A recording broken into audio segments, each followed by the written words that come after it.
Hello दोस्तों, मैं नमन सवाल आपका स्वागत करता हूं अपने यूट्यूब चैनल स्टडी विथ नमन पर। तो आज की सुबह करंट अफेयर्स के नाम। तो जैसा कि मैं हमेशा कहता हूं कि सुबह की शुरुआत हमें करंट अफेयर्स के साथ करनी चाहिए। तो आज है 19 अप्रैल। आज की इस क्लास में हम लोग करने वाले हैं करंट अफेयर्स के टॉप क्वेश्चंस। तो देखिए, आज की क्लास का पहला क्वेश्चन है, हाल ही में भारतीय दूतावास द्वारा नेपाल में विक्रम संवत नेपाली नव वर्ष 2081 के अवसर पर जनकपुर धाम सांस्कृतिक महोत्सव का कौन सा संस्करण आयोजित किया गया है? हाल ही में भारतीय दूतावास द्वारा नेपाल में विक्रम संवत नेपाली नव वर्ष 2081 के अवसर पर जनकपुर धाम सांस्कृतिक महोत्सव का कौन सा संस्करण आयोजित किया गया है? तो दूसरा संस्करण आयोजित किया गया है, यह आपको याद रखना है। कौन सा दूसरा संस्करण आयोजित किया गया है? नेक्स्ट क्वेश्चन देखिएगा, जो कि आपके एग्ज़ाम के पॉइंट ऑफ व्यू से बहुत ही इम्पोर्टेंट है करंट अफेयर्स के लिए। Airport council international ACI world ने वर्ष 2023 में दिल्ली के इंदिरा गांधी अंतर्राष्ट्रीय IGI हवाई अड्डे को दुनिया के 10वें सबसे व्यस्त हवाई अड्डे के रूप में स्थान दिया।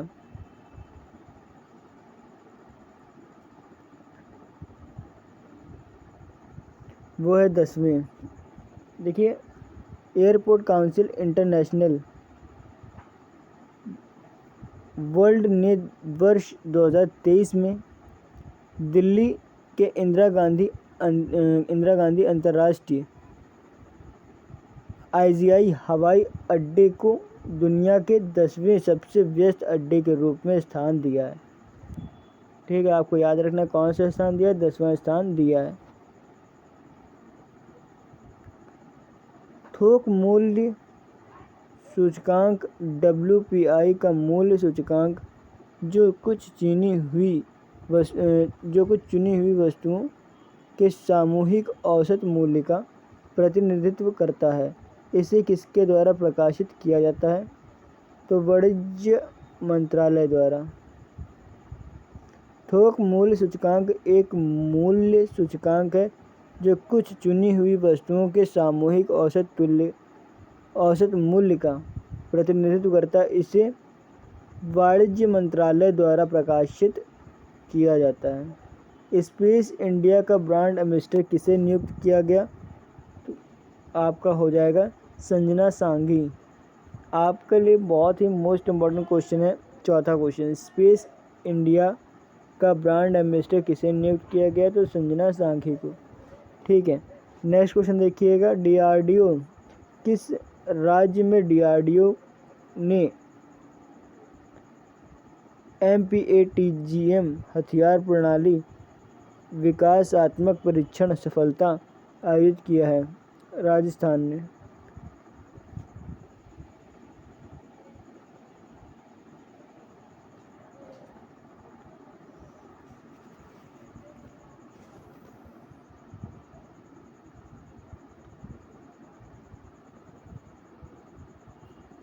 प्रत्येक वर्ष किस तारीख को हाथी बचाओ दिवस मनाया जाता है? तो आपका ये हो जाएगा 16 अप्रैल। प्रत्येक वर्ष किस तारीख को हाथी बचाओ दिवस मनाया जाता है?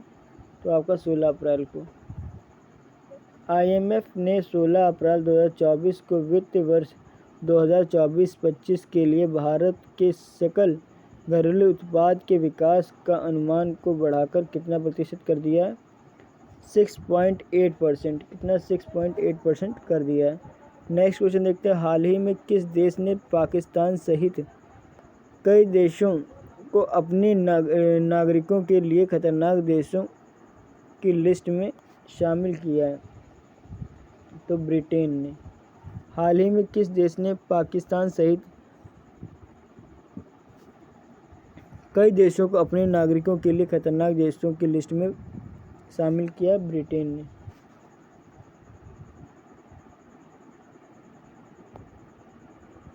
अंतर्राष्ट्रीय व्यापार में विनिमय दर को स्थिर करने के लिए अंतर्राष्ट्रीय मुद्रा IMF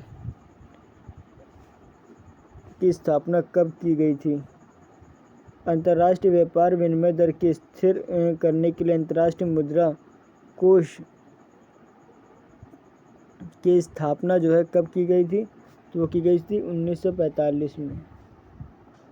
नेक्स्ट क्वेश्चन देखते हैं। हाल ही में संजय शुक्ला को राष्ट्रीय आवास बैंक के प्रबंध निदेशक के रूप में नियुक्त किया गया है।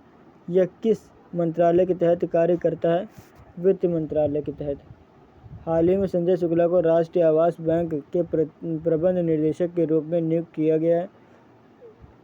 यह वित्त मंत्रालय के तहत कार्य करता है। नेक्स्ट क्वेश्चन है। हाल ही में धर्मशाला स्टेडियम हाइब्रिड पिच स्थापित करने वाला देश का पहला BCCI मान्य प्राप्त स्टेडियम बन गया है। क्या है? हाल ही में धर्मशाला स्टेडियम हाइब्रिड पिच स्थापित करने वाला देश का पहला BCCI मान्यता प्राप्त स्टेडियम बन गया है। नेक्स्ट क्वेश्चन है। अंतर्राष्ट्रीय मुद्रा कोष की प्रबंध निदेशक कौन है? Kristalina Georgieva. IMF की प्रबंध निदेशक कौन है? क्रिस्टलिना जॉर्जिवा, जिन्हें दूसरे 5 साल में कार्यकाल के लिए चुना गया है।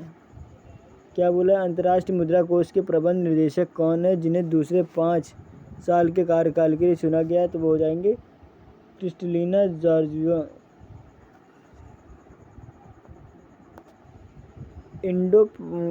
Indo Pacific economic framework for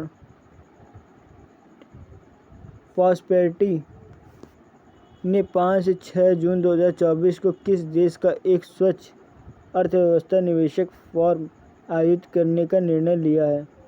Singapore. आपका राइट आंसर हो जाएगा सिंगापुर। नेक्स्ट क्वेश्चन है।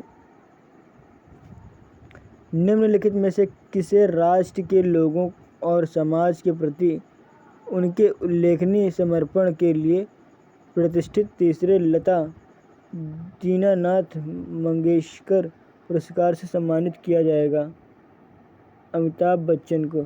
संयुक्त राष्ट्र मानव अधिकार उच्चायुक्त कार्यालय OHCHR का मुख्यालय कहाँ अवस्थित है? जिनेवा। कहाँ पर स्थित है? जिनेवा। आज की क्लास का सुविचार की बात करें तो आज का है, ज्ञान में किए गए निवेश से सबसे उत्तम लाभ प्राप्त होता है। ज्ञान में किए गए निवेश से सबसे उत्तम लाभ प्राप्त होता है। ये बात आपको याद रखनी चाहिए। आज का ये रहा सुविचार। तो आज है 19 अप्रैल। आज मैंने आपके सभी करंट अफेयर्स जो टॉप हो सकते हैं वो लेकर आया हूँ, जो आपके एग्ज़ाम की दृष्टि से बहुत ही महत्वपूर्ण है। 19 अप्रैल के करंट अफेयर्स आपके कंप्लीट हो गए। तो नेक्स्ट क्लास में हम लोग आगे के करंट अफेयर्स अगली क्लास में करने वाले हैं। ठीक है। कमेंट बॉक्स में बताइएगा आपको वीकली करंट अफेयर्स चाहिए कि नहीं। ठीक है। तो वीकली चाहिए कि मंथली चाहिए, जैसा आप कमेंट करेंगे मैं वैसी वीडियो आपके लिए लेकर आऊँगा। तो आज की क्लास में इतना ही। मिलते नए वीडियो के साथ। उम्मीद है आपको मेरी वीडियो पसंद आई होगी और आपने मेरे यूट्यूब चैनल को सब्सक्राइब कर दिया होगा। अगर आपने अभी तक मेरे चैनल को सब्सक्राइब नहीं किया तो फटाफट चैनल को सब्सक्राइब और वीडियो को लाइक कर दें। चलिए मिलते हैं नई वीडियो के साथ।